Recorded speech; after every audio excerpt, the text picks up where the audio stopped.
ji bo gotûbêjeka bêhter li ser navbaroka lûtkeya sêalî ya Enqere ku navbera Recep Tayyip Erdogan û Vladimir Putin û Hesan Rohanî dawê werê encam dan mê bêbendariya birêz Cedan Elî nûnerê tevgera çeksaziya Kurd li Herêma Kurdistanê kiriye. Birêz Cedan tu bi xêr hatî.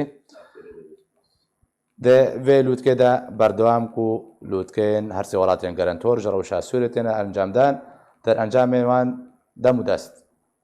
bêjin cehde yekser li ser erdê têne bicîkirin. Vê carê çi tê çavarêkirin piştî encamdana civînê birî ku zerbasî navberokê bim ku hatiye ragihandin wê çi gotûbêj bikin. Li gor ragihandinê ev ne xwe ev lotkê goçê dibin di nav her sê gerenterê Astana de berdewamin û her demekê çê dibin ev civatê. Ew jî projeyê pêşiya wan e her rewşa Sûrî bi tevahî ye û çawa planê wan e wê birêve biçin yani. Êva her sê dewlet e. Li gor feqa wa di nav wa de jî rejêma Beşar e. Ji ber Putin û Eyran bi rengekî ji renga rejêma Beşar temsîl dikin. Di hemû lotkê û hemû civatê dinyayê cîhanê de goçê dibin yani. Bele. Weke tê xuya kirin, rewşa Sûrî bêhtir bi aliyê bercewendiyê Rûsya cî bi cî dibin bêhtir yani. Ji Amerîka bêhtir. Amerîka bêhtir bi cî dibin. Wilo diyar e. Bazara wê çi ye, bingeha wê çi ye, ser çi ava dibe, li ku derê li cîne dîtirkê li cîhanê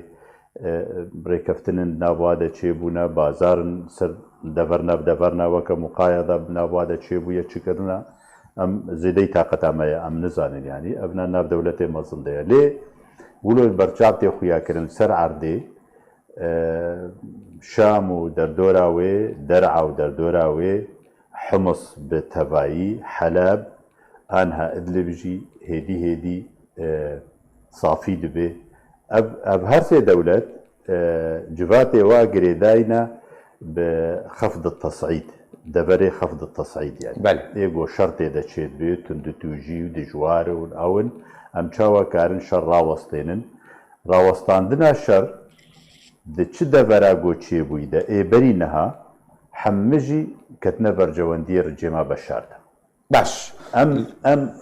Ev lotka ne dûrî bayê beriye bi wî abûyî ticahî de dimeşe. Berdewam an jî bi kêmayî heger encam newabin wilo dixwazin got bikin yani. Baş weka wateya gotina te zincîreyeka dirêjpêdere ji lûtkeyên pêştir re wê hewl bidin em gotûbêjê bikin çawa bêhtir kontrola rejêma Esed bihêztir bikin bû kevê ser navçeyan de? Bêgoman ser hemû navçeyê heyî û hemû xaka Sûrî Rûsya di plana wê de ye û Eyran jî pêre temamen û Tirkiye jî hêdî hêdî wa berçav tê xuya kirin ser erdê. Vê carê li gorî ku ji derên Frensî dane xuya kirin birêz Cedan bijin ku avakirina navçeya aram jî wê tewereke serekeya gotûbêjiyên her sê serokan be. ممكن اما فرنسي ولود بيجن هناك دي ولود توقع دكن تعبير سياسي ولود بيجن انه ابدا براء ارام مثلا داقيانيك دركت جاركيج ايرانيا نرازبونا خدانا خويا كرن جاركيج روسا نرازبونا خدانا خويا كرن سر اساسي هرغوليا وين نزانن چيا نافروكا وين نزانن چي يعني تركيا طرفكي آليكي سركية دبي ريكفتنا دبرا آرام دا نافوا و أمريكانا دا بيغومان و دعوة هرغوليا لي بكن بيچ تشتي نهيني تي دا هنا هاگر اما ادبيجم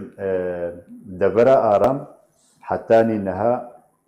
نزلالا تشتي نهيني تي دا بيغومان ام نوي نل برجواندية بيكاتية دبري بن و ام وەک کورد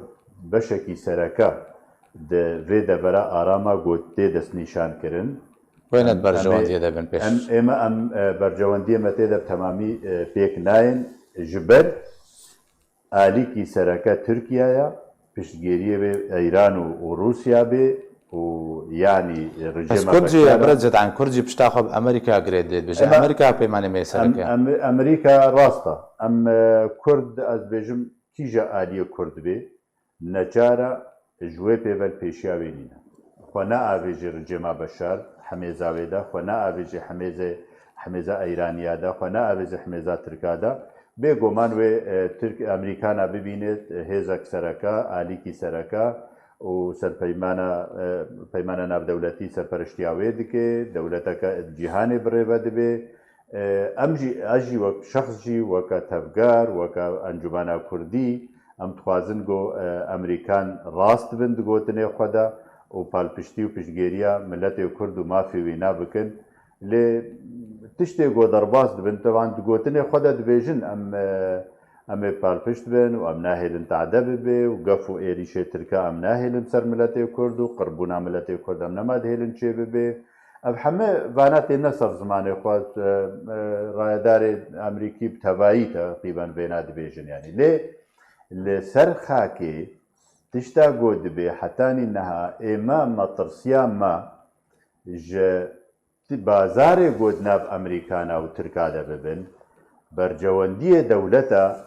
ئێمەلەتا مەسترن بەرجەوەندیەوە بازرگانینە دیرۆکینە مەسەلێ سیاسینە مەزنن سەر دەبەرنەدی ترکێ و جیهان تەبال پێشیاوانایە ناتۆ ئەندامن تێدا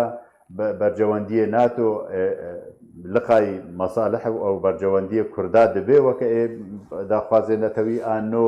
ئەس باوەڕ ناکەم تەمامی درست بێ ئەباهێنێ ئێمە مەترسی چرۆچێت بێت گۆ تورکیا کاربێ شەرت و مەرجێخوا بجی بێنێ بەرامبەری تش نەدیل جی نەدی تەنازلات بێمە سەر سیاستە تورکیا برەجدان لە ناوێ هەر سێ وڵاتێک گەرانتۆر ڕەوشە سووریێڕەیە رووسیا تورکیا ئێران بنەرینەتەش دەماکو بوونە گەرانتۆرش ڕەوشە سووریێرە و حتاوەکە ئیرۆ ڕاستە گەرانتۆرن و هەوڵش بۆی چارەسەرکردنا کلیزە سووریە ئێمە ئەنجام دەوەکە مگوت ئەس بێژم دەستپێکە گوتنا خۆدا دەبەرێ دەرعا ڕیفێ دەردۆرە دەرعا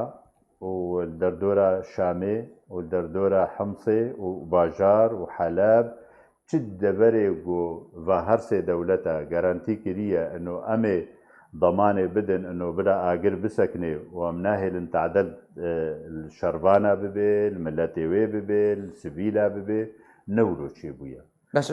ڕەنگی سیاستێتکەن برجدان ئەو وڵات ڕاستە سیاستەوە سیاستە گەرانتیدارەش بۆ دیتنا چارەسەریەکەش ڕەوشە سووریێرە نها حتانی نها نەولۆیە حتانی نها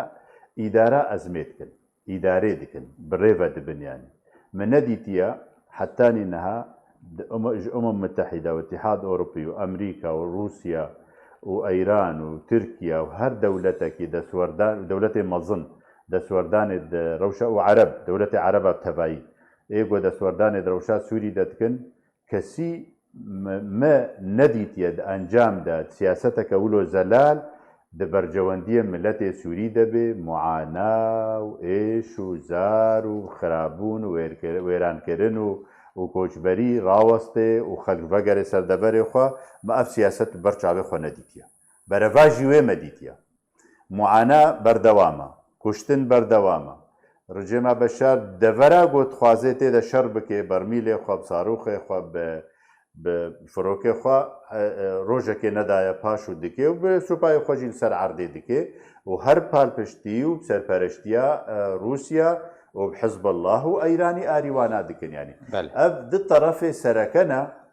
ئێگۆ علەساس گارانتیە دکن ڕاوەستاندنا شەر رووسیا و ئەیرانن و تورکیا ناوانادا ئەف هەردوو طرف بتەمامی برجێما بەشار شەڕ دکن بتەمامی بە هەمە ئیمکانیاتی خوا هەمە تشتێ بەردەستێ واهی ئیجە چاوە شەڕ ڕاوەستێنن و بەرجەوەندیە ملەتێ سووریت بەرچاوێ خۆرەت بن من نەدیتە بەرجەوەندیە ملەتێ سووری وەکە رووسیا و ئەیران دخوێنن گۆتاعا بکۆراتی ئەرێنیا کۆراتی بڕجێما بەشارڕە بکن ڤەگەرن دبن کۆنێ سووریا ئەنجی نەشتیمانی ئاگۆ بەشار دبێژێ نۆوەرن تۆبە بکن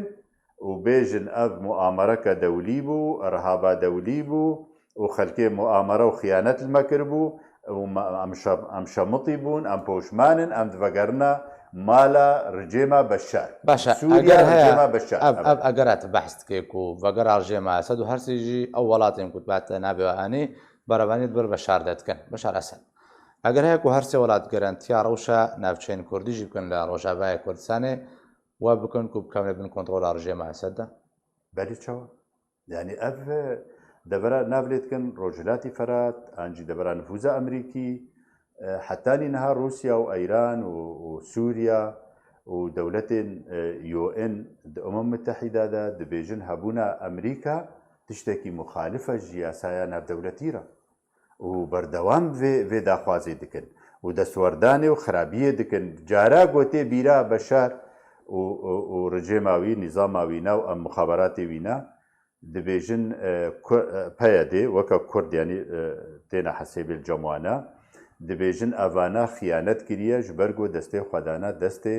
Emerîkana û li ser erdê destwardanê û musahemê dikin an jî bi rêve çê bi aliyê parçebûna Sûriyada Rûsya jî tim û tim tênê bîra dewletên zilhêz û Umem Mütehîda UN ino Emerîkan heger siyaseta wê bi diristî serrast û herê serî di Sûriyada yanî parçebûna Sûriya gelek cara aniye ser zimana berpirsê ئەمریکای ڕێ بدێک و هەرسێ وڵاتên گەرانتۆر استراتیژەتە ئەمریکی لە ڕۆژهەڵاتی چەمەفراتیان و ڕۆژهەڵاتە نابین بگشتیژی تایبەتی لە ناوچەیە کوردستانێک بدەن چەرچەوە عامدا یفتەرەد نەکێ مفروضە قبول نەکێ و نەهێلێ سیاسەتا وێ تێکارێ لێ ئەمریکانە مەدیتیە دیگەلک دەڤەرێ جیهانێدا ji dev planê xwe geriyaye mesele ev rayedarê wê berpirsê wê mezin ê pile mezin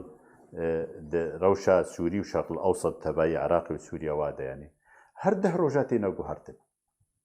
tê السقور ناولێ تێکردن ناوا تێکردن مەسەلەن سقور دانین و گوهرتن حەما ئەم دانین و گوهرتن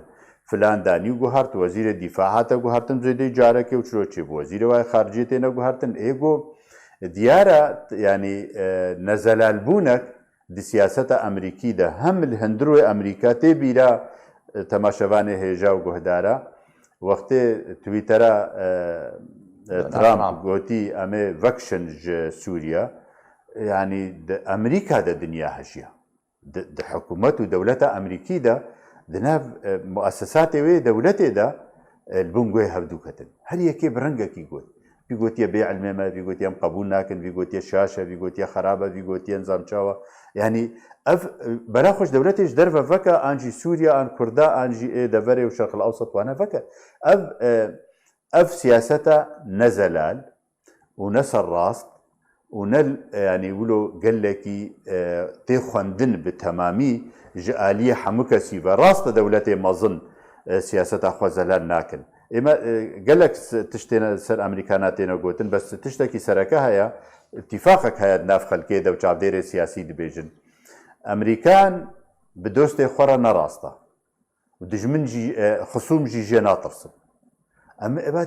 em gihana qûnaxekê rojekê medgo em îşev rabin nîvê şevê şerrekî cengeke dijwar wê bi Eyranê re bibe û wê Eyranê mehûkê welatê wê hikûmeta wê dewleta wê hilweşênê bide erdê derdkevê an hayê êgo dijîtiya siyaseta Eyranê bi zelalî dikir John Bolton bû ew hate guhertin yanî siyaseta Emerîkî ضبابیا wê nav nezelaliya wê medxê metirsîka mezin da li hember Kurdan ew metirsîjî heye ew guhartin bêgoman em Kurd di serî de cihê metirsiyê li cem me heye ne li cem Ereba û deverê din heger Idlib giha beşar an negiha beşar û dera siyaseta Emerîkî û metirsiya begera rejîm Esed temamen her du xetereke mezin li ser hebûn û nebûna Kurda û bercewendiyê Kurd û proja Kurdî û mafê Kurd xeterek mezin teşkîl dike li ser wêne ev her du tiştê xeterin yanî nezelalbûna û debabiya siyaseta Emerîkî ême Tirkiye meselen em gazina jê nakin dewletek parçeka Kurdistanê mezin û milletekî mezin bin destê wê de ye û zulm û tehdê û zorê dike mafê Kurd nas nake bin pê kiriye ew kiriye naxwaze mafê Kurd li cihekî bigihê destê wane û bibine xwedî kiyanek û tiştek yanî bes Emerîkana ya wê çi ye dewletê Îtîhad Ewropî êwa çi ne çira çavmiçin çira xweker dikin çira serrast nakin çira دعمك ناكن قال لك يقولوا راستقينا انه اف ملتك بندست بفيه جمارة زيدا ودعوة ما في خب مدني دكي وسلمي وسيفيل دكي شرا ام نبال بشتن جوانارا كردات تشتكي خراب سوريا دا نخستيا تعدنا العرباتي نل سرياناتي نل خريستياناتي نل رجيمات لكسيناي دعوة ما في خدكن هبونا سوريا ديمقراط دا هفقرتي دا وامجي شاببن بما في خوف بخسر خاكا خواه ما سر قوتنا امریکا داوین هەڵوەستایت بێژێ پێشڤەچوونێک دە پرۆسەیە ئەنگودۆسیا باکردنە ناوچە ئارام دا دروست بووە لێبەر وێناکەی بیا چەند ڕۆژان بەریاد دامەکە هەفتێک 10 ڕۆژ هەیە دەوریان هەبەشن ئەمریکی و تورکی لە ڕۆژهەڵاتی چەمەفەراتی هاتنە ئەنجامدان و گەشتێن چاپدەریان ئازمانیژی دەهاتنە ئەنجامدان ئەمکارن بۆی بێژن و ناوچە ئارام دەست بابەرکردنێکردی وش بەرچش دەماک و ئەو دەوریە هەبەشاتی ئەنجامدان و حتاوەکەنها یەکجاری مژاران ئاباکردنە ناوچەی ئارام کار بووە نەما کەس بەحست ژبەر هەر یەکی دیارە ئەڤ ڕێکەفتن هەنێک خاڵ تێدا هەنا يعني وەک عەرەب بێژن قابل للتەفسیرن تەویل هەر ئالیکەک li gor nerîna xwe xwendina xwe tefsîr dike yani diyar e ji ûroya êma nizan çina nizanim ew çi xal lê tiştê ser erdê dibe anha wextê gavê devera aram bi rêve diçin çira Tirkiye qarqarê dike çira Erdogan rojana gotara dixwêne û civata û dera û nav dewleta xwe de û nav muessesatê xwe de و نەڕازیبوونا خۆ دێ خویاکردن سیاسەتە ئەمریکا هەگەر ڕێکەفتنە ڕۆژانە بسلامەتی بجێبجێ دەبێ لە عەردێ دەوریەوە چوون و دیوارێکدا عەردێ و مەمەڕێک vekir yani ev koridorek we vekir ji bo çûn û hatinê û çavdêriyê û ew yani çira tu gazin natkî ev gazin û qarqara Erdogan rojana delîl e gotiştin hene Emerîkana bi ware tewqî'kirina negelekî li bercewendiyê Tirkan e ûlo tê xuyakirine we illa gereka gazin nekirbane ême di alîna dîtirkê ve dihate bihîstin ino heme di bercewendiyê Tirka de ya sedî not ev rêkeftin a devera aram dibir bercewendiyê Tirkiye de têne bikaranîn û nehêniya wê ji ber vê nayêne xuyakirin weke dibêje ava rûyê wa werê parastin ya Emerîkana û ya PYD ala esas wilo derket tiştnedî tê de hene ne wîroye yani باش ev rengê navçe aram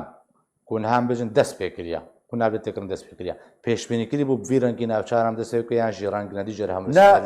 ê got dihat ser ragihandinê û daxuyaniya de dihata xuyakirin zelalbûna meselan tewdîhatê rayedarê Emerîkana û Tirka dihata xuyakirin ne ev bû yani niha ev tiştê got niha ser erdê dibe diyar e yani naçê serî diyar e yani ême dixwazim weke em weke encumena navçe aram naçê serî nana vî rengê got anha dibe diyar e nekûkîna mezin hene di nav wana de yan Tirkiye emza kiriye ser tiştne û ji dervey emza xwe tişta dixwaze ji dervey tiştê nivîsandî an jî tiştê nivîsandî Emerîkan diguherin ino qebûl nakin tefsîra wa jêra ne ew rengê got Tirkiye tefsîr dike yani ev nakûkî û cewaziya xwendina nexala ên rêkeftinê va kêşa têne ser erdê û dihêlê got naçê serî û gavê wana em bêjin bi lez naçine serî yani meselen ême li gor hate bihîstin ino ser sê qûnaxa ev rêkeftin wê çêbê cara ewilî heyv veke cara dî heyvûnî veke cara dî di heyvin axirî di hemûyê xwe de gerek sê heyvûnî çar heyv tiştekî wiro bin yani va dem derbas dibe باش tiştekî zelal nayxuyakirin ew gelek spas ji bo birêz Cedan Elî nûnerê tevgera çeksazîya Kurd li herêma Kurdistanê kulgel min bî gelek spas